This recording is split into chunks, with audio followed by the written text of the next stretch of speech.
Welcome back to the Sports Business Leaders Podcast. Today we're joined by Steve Cavalier and Dom Pilla. Thanks for joining the show, guys. Thanks for having us. Yeah, appreciate having us, Justin. Thanks. Steve and Dom, they're a part of BPG Sports, which is affiliated with the Buccini Pollin Group. BPG Sports is a full-service sports management firm based in Wilmington, Delaware, that specializes in facility development, youth club operations, and large-scale athletic events. They're also at the Chase Fieldhouse, which is where the Delaware Blue Coats play. Steve Cavalier is the Senior Vice President and GM of BPG Sports, and Dom Pilla is the company's Vice President of Facilities and Operations.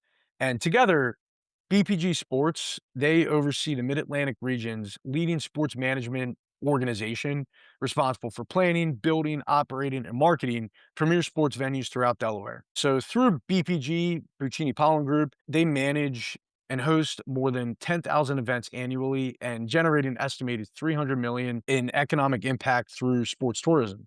So to kick things off, guys, I know I gave that high-level overview, but I'd love to hear more about your backgrounds. So, Justin, I can take that first. So my background started really in soccer, in the sport of soccer. I had a successful youth career, played Division I college, went from there, wanted to be a pro. That wasn't in the cards for me. I was kind of on the cusp there, but then realized I still wanted to do it, and the best option for that was coaching. So I got into coaching. I worked my way up pretty successfully there, got all the licenses, A license they call it, and things like that. From there, I started a not-for-profit to help basically introduce soccer to kids who really couldn't afford it. When I started that, I was working for a local club. I approached them for the capital to start it. They had said no, made me a little angry. But the president at the time of the club I was working at told me there's some low-hanging fruit. You should reach out to a parent of a kid you're coaching. His name was Rob Buccini, who I believe you've had on your show before as well. Rob welcomed me into his office. I pitched it to him. He was happy to help me. I grew the not-for-profit from one location to 10 locations in the city of Wilmington. Um, Grew it from, let's just say, 10 kids when we started to over 1,000 kids. And then we started these bigger events called City on the Pitches, where we invited all the kids from the city to come in free and learn and do those things. And from there, I got to learn about Buccini Pollin Group, what they do and how they do it. So I kind of connected with Rob again to say, hey, why don't we build something where we can play? We're not in these dusty gyms anymore, these bad lit gyms and things like that. And basically, I was tasked with, if we build this, can we make it feasible, right? Can it work financially? We don't have to make money, but we also don't want to lose money, right? So I did all the underwriting, all the feasibility studies, and at that point, we realized that maybe it's something. Then we approached this perfect storm happened where the 76ers at the time were trying to get out of the University of Delaware. Then Titus, which is a performance group, was trying to grow out of Newark, Delaware. We approached them about being tenants, and then the Moores was trying to get out of the hospital, so they became a third tenant. So we had these anchor tenants to build this Chase Fieldhouse. That opened in 2018. And I got to be honest, man, from there, I thought I was going to go back to coaching soccer and things like that. And Rob approached me, asked me, do I want to run the firm, BPG Sports? I said yes. And the rest is kind of history from there, man. We've grown it from just the Chase Fieldhouse. We now manage and operate DE Turf. We manage and operate Kirkwood Sports Complex. We manage and operate Sports at the Beach, which is a 16-field baseball complex. There's obviously the Wispas Complex. We don't manage or operate, but they're a home of our soccer club. We started a soccer club from scratch. That has grown into over 65 teams. We've then branched it out into Pennsylvania and in New Jersey. So Sporting Athletic Club PA, Sporting Athletic Club New Jersey, and Sporting IC out of Delaware. They play in the MLS and the GA at the highest levels. We've acquired a bunch of really high-level lacrosse clubs, Duke's Elite Lacrosse, which was just ranked the best lacrosse club in PA. We have about 5 or 6 teams ranked in the top 25 in the country. Brotherly Love Lacrosse Club, and then we have a BP Nationals lacrosse program. And just recently, we acquired Coastal Athletic or Coastal Lacrosse Club. We've rebranded to Coastal Elite, which is out of Sussex County, Delaware. We've tapped into that market a little bit more. We've now acquired or started a management agreement with a baseball club, the Bagel Bombers, which they'll have over 20 teams. And then recently, again, entered into a management agreement with Hennel Open, which is Delmarva Rush, that will rebrand a Sport Athletic Club Hennel Open, which is also in Sussex County. So again, it's a lot. I guess the reason went through all that is that from 2018 to now, you can see the type of growth that's happened from all this. So sorry to be so long winded. Thanks, Steve. What about you, Dom? No, all good. Steve, that was great. Um, so I'm born and raised in Pennsylvania. I went to Salesianum, all boys high school down here in Delaware, and I went to Westchester University for business. And I joined BPG Sports full time in 2023. Started out the field house and has now grown into running all these complexes that Steve has just mentioned. So a lot of growth in a few years, but it's going great. Thanks, Dom and Steve, for the background. And as we've been alluding to, BPG Sports has a unique model where you plan, build, own, and operate sports facilities. So, Steve, I'll start with you. How does that vertically integrated approach become a competitive advantage? And what lessons can other sports organizations learn from that? So the biggest advantage on our end to be fully integrated is usually there's split incentives, right? You have a builder who comes in and builds it.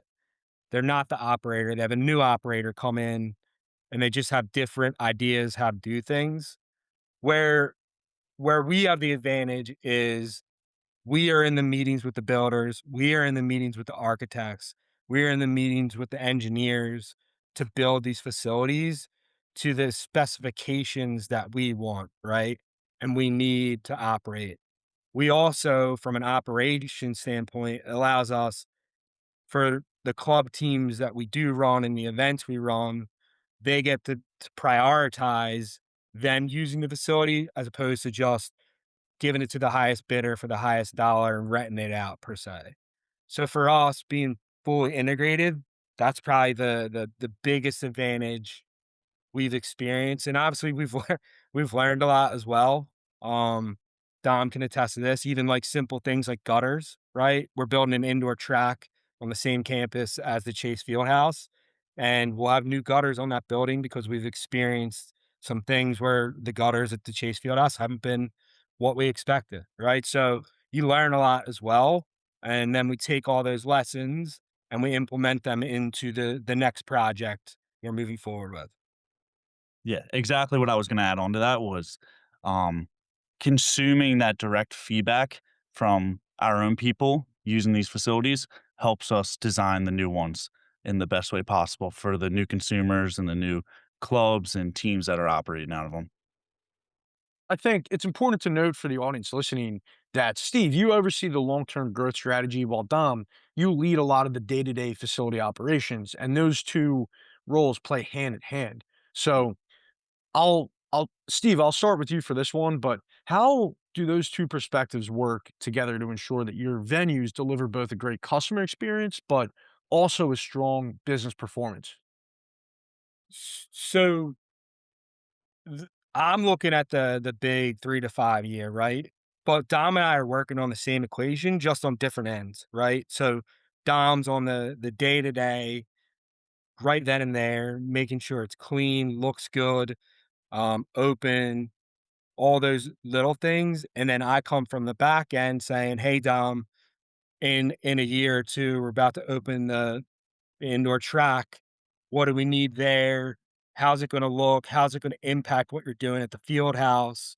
So it's great to have someone like Dom working on the day to day. So then I can then focus on the big picture and where the growth is going to come for BBG Sports. Um, the reality is we work on all the same KPIs and standard operating procedures, which also makes it easy as well. Um, we're just we're all on the same page when we can operate on the same key performance indicators, right? And then we know that we want to host the best facilities in the country. I think you can attest when you go to any of our facilities, they're clean, they're well lit, they look nice. And then that in return brings in the big events. And then that in return provides the economic impact that we provide to the state and the city and the county. So it all works together that way. And Dom's a big compliment to that. Yeah, and it's also, Steve, to piggyback off of that, it's super easy because we all are achieving the same goal, right? We just want to be the best in the business and offer the best facilities and club teams in the area. So At the end of the day, when you have a small team like you do at BPG Sports, you're working very closely to, like you said, deliver that great experience for the customers, but also still keep things profitable on the business side of things. So I think that's great perspective. And one of the interesting things that we always like to cover within sports business leaders is just helping organizations know how to approach a facility or a team or a league that's on the operator side of things in the proper way, because there is a right way and a wrong way to do business with people. What would you say separates the partners that you choose to work with? Justin, I could probably tell you in meeting someone within 30 seconds to a minute whether this person is someone we want to work with or not. When people come in and we got a lot of them and there's just a pricing sheet and a pitch deck and they're going through all that's great and I get it, but the reality is when you come in to me and you go, I see you're having difficulty with your scheduling software. It doesn't seem to be able to hold the maintenance in it. We have this new solution that you can put your maintenance schedule in with the operation schedule and it integrates. And that's when I know, hey, they've seen a problem that we've had, they're here to help me fix that problem, and we're working together. Same thing with sponsors, right? If you're just coming and saying, hey, we want to post our logo here and on the website and a social post, again, great, but not what we're looking for. We're looking for partners to come in, create an activation within the facility or the tournament or the event, and then give that back to the parents and the experience of people coming in. Those are the type of things we're looking for in partners and vendors to solve problems and create better experiences. And like I said, it's pretty easy right off the bat to tell when we speak to these people what their incentives are. yeah, like with the vendors that I deal with, um, I really look for the guys who are proactive in, trying to identify a problem that we're having, just like Steve said, in helping us create a solution for it. There's a million roofers out there. There's a million floor guys out there, but we're really looking for the guys that come in and say, "We know you're struggling with this problem. We can help you with it." Who has the best white paint? That's the best.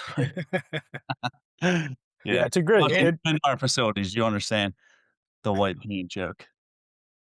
Yeah, and that's just a good anecdote because you're right. Like a lot of companies are commoditized. Like you can get, like you said, like paint anywhere really. But I think it's really important, like you said, Steve, earlier, just that you have to know how to build a relationship. And that's a lot of what sports business leaders helps people do is build a relationship and like you said, really understand what are people's incentives and and help them solve problems because at the end of the day, if you're passionate about pushing sports in the right direction and creating better experiences for kids, youth athletes in your case, or at the professional level, professional athletes or whatever level it is, then you're going to have a successful company because you're keeping the customer, meaning the athlete or the operator at the center of the conversation. Yep. The best people to deal with are the ones who, aren't waiting for a problem to happen. They come and fix it before it happens. You know what I mean? 100%. Yeah, I totally agree. And guys, before we go into the last question, I just wanted to ask if there's anything else that you think our audience should know about BPG Sports that would be valuable to share with our audience or just anything in general about your organization. I think what kind of separates us from a lot of these other bigger organizations that are kind of doing similar things to us is we're we're not a private equity bank or anything like that. I think people think that. And I tell people this, every time I have a parent meeting or got to get up in front of people, if you don't think we're trying to do what's best for your son or daughter, I promise you I wouldn't be able to sleep at night, right? We understand there's more value in sports than just getting a Division I scholarship or making the pros and things like that. All the life lessons that come out of these clubs that we're building and doing, right? Like that's the real value in all this that we want to make sure we translate down to the kids, and we also educate the parents that that's what we're trying to do as well. Um that's what makes us unique, right? We genuinely care about all of the players, all the parents, regardless of your economic background or socioeconomic background, doesn't matter. We provide well over $300,000 in scholarships every year to provide that elite experience coming into a place like the field house where the 76ers are and the Blue Coats and right, and have that experience that usually they maybe couldn't afford either, right? So that's kinda what separates us from the from everyone else is we get it, we've lived it, we've done it, and we do what we say we're gonna do. I can attest to that, and just from having gotten to know you guys over the past about 6 months at this point, but just getting to know you guys and going to the venue at the Chase Fieldhouse and getting to know you and Rob and the rest of the team, it's been awesome, and I can definitely say that you guys are truly genuine, and like you said, Steve, you really care about what's best for the kids because what's best for one guy might not be what's best for another person in terms of the direction they wanna take their sports career because there might be a kid who wants to go Division I or another kid who just wants to have fun. So like you said, there's different scenarios for different kids that are important, and you need to know the nuances of the business so that you can provide a good experience for everybody. Absolutely. Absolutely. Where do you see a lot of the biggest opportunities in sports facility development over the next decade, whether it be in sports tourism, mixed use development, technology, community engagement, or really anything else? Uh, I mean, definitely sports tourism, right? I think that's a huge driver for us. When you can say to people we're generating 300 million plus in economic impact, it just changes the seats at the table who you can sit down with and talk to, right? For either grants and funding or sponsors or hosting bigger events, right? Like it changes things when you can start to say we have this massive economic impact. We're not just a youth sports company, right? We're an economic development company as well to help you guys grow and build, right? A good example is D Turf down in Kent County. I mean, they've done a fantastic job of generating economic impact in Kent County, for that county as well. And then I think the same thing's gonna is happening down in Sussex County in Delaware. And then our job will be help grow that even more, right? I think the second part of that, the mixed use space, that's a huge part of it too. I think gone are the days of just plopping down this sports complex in the middle of nowhere. I don't think that works anymore. You can't have a facility sitting empty 18 hours a day and things like that. You really need people. You need a vibrant place. You need people in there 24 hours a day using it and being the beacon or the right there in the community for the mixed use space to use. I firmly believe like long term that's where I mean you're seeing it right now with all this development and all these big sports venues, right? Like that's the future of this. On the tech side, I mean, everything we're doing is now involved with tech. I mean, with AI and everything, even from as simple as parking to making pitch decks to our scheduling, everything is touched by technology. Whoever becomes the winners there, they're gonna really, really benefit. I think right now it's getting to be a bubble a little bit. There's so many players in it, and then what you're going to find out, or at least what I think, is at the end of the day, there's going to be like 5 or 6 big players who end up winning that thing. I don't know who that's going to be or when it's going to happen, but I do think at some point it's going to straighten itself out a little bit on the tech side. Um, And then as far as the rest of it, I think what we do over 30 community events a year, is you do gotta be a part of the community, right? You do gotta bring them in, show them that you're accessible, um, and make sure that they wanna be a part of it as well, right? You can't put these things and not have the community to back you up. Yeah, I think from the operations side, technology is definitely gonna increase really how efficient these places are running. You know, from anywhere from robots painting the fields, robots cutting grass. A lot of development is being made there that we're looking into and already have been using, but a lot that we're looking into and I see in the future us really using. Yeah. Steve, going back to one of the points you mentioned earlier, just about technology and how it's become this bubble, it's so fragmented that, like you said, there's going to be some type of consolidation with all these companies. And it's going to be interesting to see how it plays out. But I think you guys are doing it the right way, where you're keeping your finger on the pulse of the industry when it comes to sports business and you're using the best technology that's out there.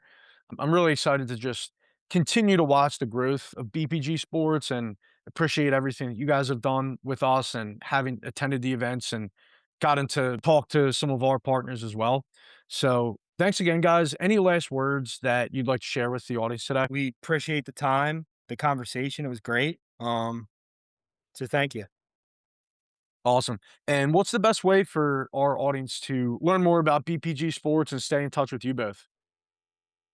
I mean, the simplest way is bbgsports.com and then all the socials from BBG Sports, and then I can be found on LinkedIn as well, and Yep.